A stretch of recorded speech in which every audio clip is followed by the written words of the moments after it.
خوش آمدید کہتے ہیں آپ کو شان سحر میں، اور یہ پہلے عشرے کی آخری سحری کر رہے ہیں آج ہم. تو جس تیزی سے ماہ رمضان المبارک گزر رہا ہے میں حیران ہوں کہ آپ سمجھیے کہ 33% یا 35% رمضان کا مہینہ گزر گیا. پہلے عشرے کا بھی آج اختتام ہے، لیکن ظاہر ہے آج کا دن ایک اور حوالے سے بھی انتہائی اہم 10 رمضان المبارک منسوب ہے جناب ختیجۃ الکبریٰ سلام اللہ علیہا سے. آج علماء کرام سے اسی حوالے سے بات کریں گے. ہم نے بہت سنا ہے ملیکۃ العرب تھیں، جائیداد دولت میں کوئی ثانی نہیں تھا، اور پھر جس انداز سے آپ نے خدمت کی حضور اکرم صلی اللہ علیہ وآلہ وسلم کی، دین کی، کئی حوالوں سے آپ کی ذات یقیناً نمونہ عمل ہے. قبلہ شہنشاہ نقوی صاحب، سب سے پہلے تو اگر مختصراً میں آپ تینوں سے جناب ختیجۃ الکبریٰ سلام اللہ علیہ کے حوالے سے اگر کچھ بتائیے. بسم اللہ الرحمن الرحیم. آج رحلت کا دن ہے حضرت ختیجۃ الکبریٰ ام المومنین سلام اللہ علیہا کا، اور آپ کی ذات تمام عالم اور تمام جہان کے لیے، خواتین کے لیے بالخصوص اور بالعموم تمام مسلمانوں کے لیے نمونہ عمل ہیں، اس اعتبار سے کہ پیغمبر اکرم نے خود ارشاد فرمایا کہ ختیجۃ الکبریٰ نے اس وقت میرا ساتھ دیا جب کوئی میرا ساتھ دینے والا نہیں تھا. اللہ نے اس کے ذریعے میری اولاد کو قرار دیا ہے، اور ختیجۃ الکبریٰ نے سب سے پہلے میرے اوپر ایمان لا کر میری حمایت کی. حضرت ختیجۃ الکبریٰ کا ایک خاصہ یہ ہے کہ آپ نے نبی مکرم کی زندگی میں بلا شراکت غیر زندگی گزاری ہے، یعنی نبی نے آپ کے ہوتے ہوئے دوسری شادی نہیں کی، دوسرا عقد نہیں کیا. تمام شخصیات، تمام ازواج مطہرات کا دورانیہ اور جناب ختیجۃ الکبریٰ کی شراکت کا اور آپ کی حمایت کا دورانیہ برابر ہے تقریباً، بلکہ کچھ زیادہ ہے. جناب ختیجۃ الکبریٰ کا وجود اس اعتبار سے بھی بابرکت ہے کہ اسلام مال ختیجہ کا لے کر پروان چڑھتا ہے، اور اسلام کی بقا ابو طالب کی اولاد کے ذریعے سے ہوتی ہے. یعنی مال کے ذریعے سے حضرت ختیجۃ الکبریٰ نے مدد کی، اور اولاد کی حمایت کے ذریعے سے حضرت ابو طالب نے. اور آپ دونوں کی رحلت کے سبب آپ نے اس سال کو عام الحزن قرار دیا، اور جب بی نہیں رہیں تو اللہ نے فرمایا کہ آپ مکے کو چھوڑ کر مدینہ چلا جائیے. تو بی کی فضائل، بی کی عظمت، اور اولاد رسول بھی اگر منسوب ہے تو جناب ختیجۃ الکبریٰ کی ذات سے وابستہ ہے. آل رسول اگر کسی کو کہا جاتا ہے تو وہ ہیں جو فاطمہ زہرا کی اولاد ہیں، اور فاطمہ زہرا سلام اللہ علیہا حضرت ختیجۃ الکبریٰ کی وہ دختر نامدار ہیں کہ جن کی عظمت کسی پہ مخفی نہیں ہے. مفتی عامر صاحب ذرا یہی اور کچھ خاص اس حوالے سے اگر کہ اتنی مال دولت اور پھر جس نہج پر جا کر آپ نے خدمت کی، اسلام کی. ایک بات تو یہ ہے کہ حضرت ختیجہ رضی اللہ تعالی عنہا حضور نبی کریم صلی اللہ علیہ وسلم کے نکاح میں آنے سے پہلے طاہرہ مشہور تھی. یعنی آپ اس سے پہلے بھی شرافت، پاکیزگی میں آپ کا بہت بڑا نام تھا. یہ لقب آپ کو جو طاہرہ کا دیا گیا. پھر جب ہم یہ ورڈ یوز کرتے ہیں حضرت ختیجۃ الکبریٰ، اس میں ایک لفظ بھی ہے جو اختصار کی وجہ سے ذکر نہیں کیا جاتا. حضرت ختیجہ صدیقۃ الکبریٰ، یعنی جس طرح امت کے سب سے بڑے ولایت کے مقام پر ابو بکر صدیق اکبر ہیں، اسی طرح صدیقیت کا خواتین میں جو مقام ہے وہ حضرت ختیجہ کو صدیقۃ الکبریٰ کا مقام حاصل ہے. تو یہ ہماری خواتین کے لیے مطلب ایک قابل غور ہے کہ ایک خاتون ہو کے دین اسلام کے لیے، انسانیت کے لیے اتنی بڑی خدمت، اتنا بڑا نام. نبی کریم صلی اللہ علیہ وسلم جن کی بے پناہ تعریف کرتے. سیدہ عائشہ رضی اللہ تعالی عنہ فرماتی ہیں کہ حضور نبی کریم صلی اللہ علیہ وسلم جب حضرت ختیجہ الکبریٰ رضی اللہ تعالی عنہ کا تذکرہ فرماتے تو اس قدر تعریف کرتے کہ تھکتے نہیں تھے ان کی تعریف کرتے. اور بسا اوقات حضرت عائشہ برہم ہو کے عرض کرتی کہ آپ ہر وقت ان کی تعریف کرتے ہیں. تو حضور علیہ السلام فرماتے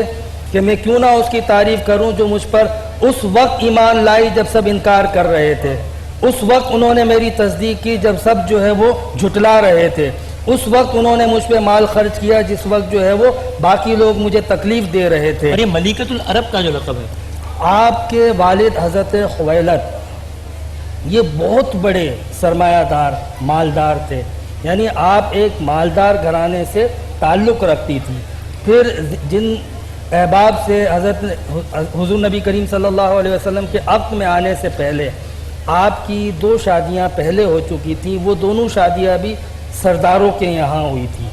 اور ایک آپ کا نکاح جو نہ ہو سکا وہ ورقہ بن نوفل سے آپ کی نسبت طے ہوئی تھی اور پھر نہ ہو سکی تھی۔ تو حضرت خدیجۃ الکبریٰ رضی اللہ تعالیٰ عنہ کو مالی اعتبار سے بڑی وسعت تھی، پھر عزت اتنی تھی کہ آپ کا کام، آپ کی تجارت، یعنی خواتین کا اس حوالے سے بھی ایک تذکرہ حضرت خدیجہ سے ہی ملتا ہے کہ کیا خواتین کو معیشت میں، دنیا کی ترقی میں کیا ان کو حصہ لینے کا حق ہے؟ تو یہ حضرت خدیجۃ الکبریٰ رضی اللہ تعالیٰ عنہ جن کی تجارت مشہور تھی، جن کے کاروبار تھے، جن کی ہر اعتبار سے سماجی، معاشرتی، انسانی سطح پہ بے پناہ خدمات موجود تھیں، اور سب سے اہم بات، آخری بات، کہ حضور نبی کریم صلی اللہ علیہ وسلم پر ایمان لانے کے بعد جب پہلی وحی نازل ہوئی تھی، یہاں حضرت خدیجہ رضی اللہ تعالیٰ عنہ کی سیرت کا پتہ چلتا ہے، کس طرح حوصلہ دیا جب حضور علیہ السلام غار حرا سے آئے، ایک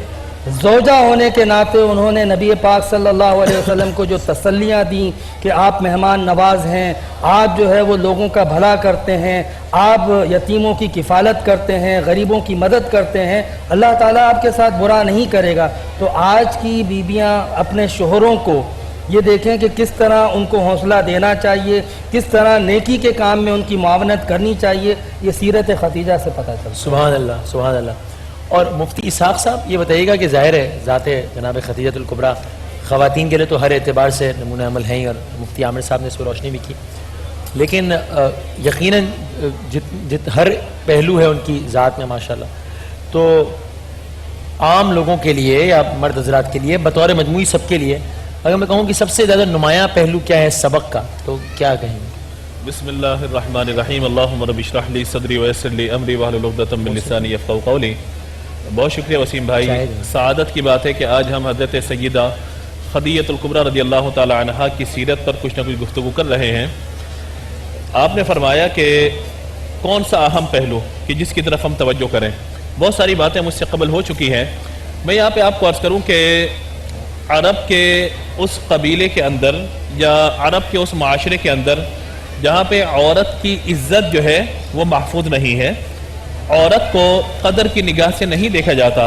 اس عرب کے قبیلے میں اگر کوئی شخصیت ہمیں نظر آتی ہے تو حضرت سیدہ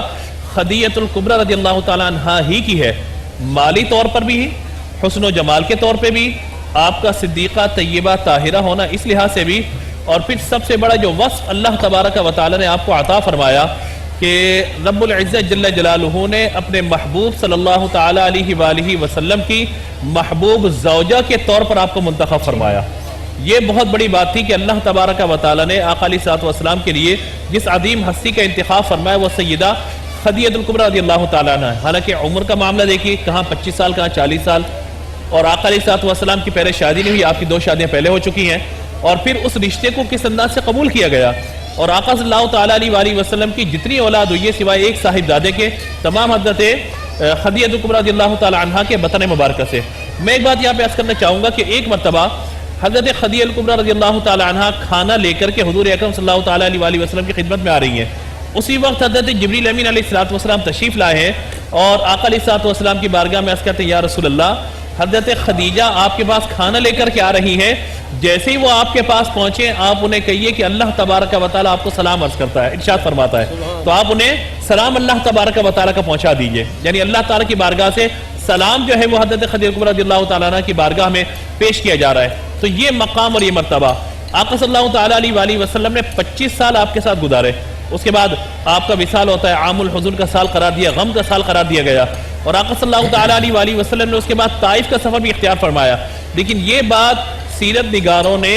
بڑے مضبوط انداز میں لکھی ہے کہ جب تک حضرت سیدہ خدیجہ الکبریٰ رضی اللہ تعالیٰ عنہ آقا علیہ الصلوۃ والسلام کی زوجیت میں رہی، آقا صلی اللہ تعالیٰ علیہ وآلہ وسلم کو کسی بھی قسم کا غم آپ نے نہیں ہونے دیا، اور گھر پہ آپ تشریف لاتے ہیں تو ہر طرح کی آسائش موجود ہے. باہر تبلیغ دین کے لیے آپ تشریف لے جا رہے ہیں تو پیچھے سے ایک حمایت اور گھر کے ماحول کو کنٹرول کرنا، باوجود یہ کہ مال و دولت ہر شے موجود ہے لیکن سب کا سب آقا علیہ الصلوۃ والسلام کے قدموں پہ قربان کر دیا. یہ ہے آپ کی فضیلت کہ جہاں مال بھی ہو، حسن و جمال بھی ہو، سرداری بھی موجود ہو اور منتخب کیا جائے آقا علیہ الصلوۃ والسلام کو بحیثیت شوہر کے اور پھر سب کچھ قربان کر دیا جائے. آج میں معاشرے کی ایک دکھتی ہوئی رگ پر ہاتھ رکھنا چاہوں اگر نفس پر، تو آپ دیکھیے کہ جہاں لڑکی تھوڑی سی مالدار ہو جائے، گھر سے جہیز تھوڑا سا زیادہ آ جائے، کہا جاتا ہے بھائی ہماری بچی بڑی اونچے قد والی ہے، ہمارا ناک بڑا اونچا ہے، خاندان بڑا اونچا ہے، اور اس کو پھر دبا کر اور شوہر کو دبانے کی کوشش کی جاتی ہے. یہاں آپ دیکھیے کہ محبتوں کا ایسا سودا ہے کہ سب کچھ قربان کر دیا اور آقا علیہ الصلوۃ والسلام کی بارگاہ میں سب کو لٹا کر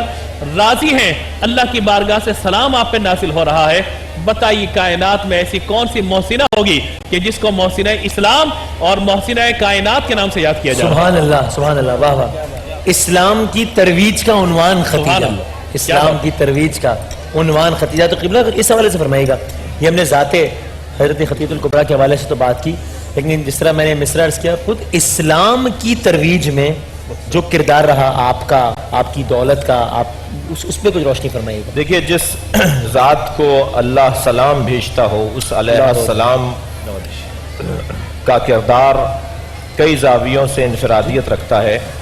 ان میں سے ایک انفرادیت یہ ہے کہ آپ نے خود سرکار دو جہاں صلی اللہ علیہ وآلہ وسلم سے عقد کی پیشکش کی.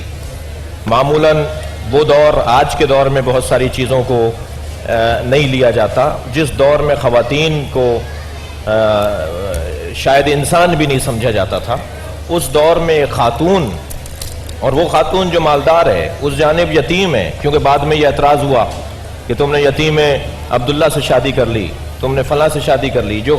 قریش کی عورتوں نے اعتراض کیا اور جو ایک تاریخی واقعات ہیں.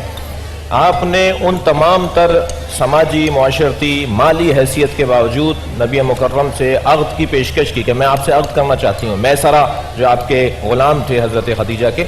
ان سے کہا کہ اس تجارت کے سفر میں دیکھنا کہ یہ کیا امور انجام دیتے ہیں. اور جب اس نے واپس آنے کے بعد بتایا کہ یہ تو ایک غیر معمولی وجود ہے، یہ جہاں جاتے تھے وہاں ہریالی آ جاتی تھی، وہاں تازگی آ جاتی تھی، وہاں چشمے سے پانی نکلنے لگتا تھا، درخت جھک کے انہیں سلام کرتے تھے، انہوں نے تجارت کے اصول مرتب کر دیے. اس کے بعد آپ نے پیشکش کی کہ میں آپ سے شادی کرنا چاہتی ہوں. یہ جناب خدیجہ الکبریٰ نے شادی گویا کی پیشکش نہیں کی، بلکہ اپنے مال کو بذل اور اپنے مال کو ہبہ کرنے کا ایک اعلان کیا. ابتدا میں ہر تحریک کی ابتدا میں، ہر کام کی ابتدا میں، خاص طور پر جو ثقافتی کام ہوتے ہیں، جو تعلیمی کام ہوتے ہیں، ان میں مال کی ضرورت ہوتی ہے. اس کے بغیر کام آگے نہیں بڑھ پاتا. نبی کی جو تحریک تھی، تحریک انسانیت کہیے، تحریک آزادی کہیے، تحریک بندگی کہیے،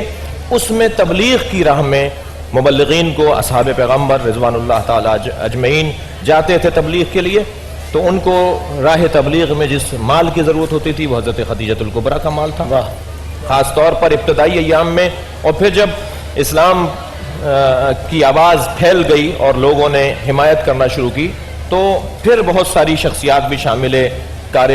خدمت ہوئیں. لیکن ابتدا میں جو مشکل وقت ہوتا ہے اس وقت میں حضرت خدیجہ الکبریٰ نے خدمت انجام دی. حضرت کی شخصیت کی ایک انفرادیت ایک علمی بحث ہے جو یہاں یقیناً استدلالی گفتگو کا وقت نہیں ہے، ورنہ ایک علمی بحث ہے کہ تاریخی اعتبار سے حضرت خدیجہ الکبریٰ کا نبی سے پہلا عقد تھا یا تیسرا عقد تھا. اس پہ دو رائے ہیں، دونوں رائے ہیں. ایک رائے یہ جو ابھی بیان ہوئی، اور ایک رائے یہ بھی ہے کہ آپ پہلی آپ کا عقد تھا سرکار دو جہاں سے. اب وہ اگر ہم کہتے ہیں کہ پہلا عقد تھا تو اس میں کیا خوبیاں اور کیا محاسن ہیں، اور اگر ہم کہتے ہیں تیسرا عقد تھا تو اس میں کیا خوبیاں اور محاسن ہیں، وہ یقیناً دونوں اپنی جگہ ایک حیثیت رکھتی ہے. لیکن ایک مارکۃ الآراء، ایک علمی بحث ہے اس کے اوپر کہ آپ کا یہ پہلا عقد تھا. جناب خدیجہ الکبریٰ کے مقامات میں ایک بڑی عظیم کیفیت یہ ہے کہ آپ جب تک زندہ رہیں اور آپ جب تک موجود رہیں، نبی کو تنہائی کا احساس نہیں ہوا، باقی علماء نے بھی اور آپ نے ہمیشہ بی بی کے سہارے سے دین کی تبلیغ میں عامر بھائی بس امور انجام. افطار میں کنٹینیو کریں گے. آخری بس کوئی 30 سیکنڈ آپ کوئی بھی اگر ایک بات آخر میں کہنا چاہیں اس موضوع کے حوالے سے، بس پھر ہم حضرت خدیجہ رضی اللہ تعالی عنہا، ان کے بارے میں نبی پاک صلی اللہ علیہ وسلم نے فرمایا رزقت حبھا، اللہ تعالیٰ نے میرے دل میں اس کی محبت عطا فرمائی ہے. آپ کو پتا ہوگا کہ حضرت خدیجہ کی موجودگی میں نبی پاک صلی اللہ علیہ وسلم نے کوئی نکاح نہ فرمایا، اور بعد میں جب حضور علیہ السلام ان کے انتقال کے بعد جب وہ وصال فرما گئی، تب جب دوسرے نکاح بھی کر لیے تب بھی فراموش نہ کیا۔ تو ایک بیوی کو کیسا ہونا چاہیے، آپ یہ دیکھیے کہ انتقال کے بعد بھی شوہر اپنی باقی بیویوں سے اس کی محبت کے تذکرے کرتا ہو، چرچے کرتا ہو، اور یہاں تک کہ حضرت عائشہ فرماتی ہیں کہ جب کوئی مال آتا، کوئی چیز آتی، کوئی بھی چیز تحفہ آتا تو حضور علیہ السلام حضرت خدیجہ کی سہیلیوں کو بھیجتے تاکہ اللہ تعالیٰ خوش ہو۔ افطار میں انشاءاللہ اس پہ بحث جاری رکھیں گے۔ میں بہت شکر گزار ہوں اسحاق صاحب، عامر صاحب، شہنشاہ نقوی صاحب، کرشی جامع شیری اور میزان چائے کے تعاون سے یہ سحر ہم نے کی، ہمارے اسپانسرز کا شکریہ۔ وقفے کے بعد اذان فجر، پھر وقفہ اور پھر سوال جواب کے سیگمنٹ سے آڈینس کے ساتھ آج کی ٹرانسمیشن کا اختتام ہوگا۔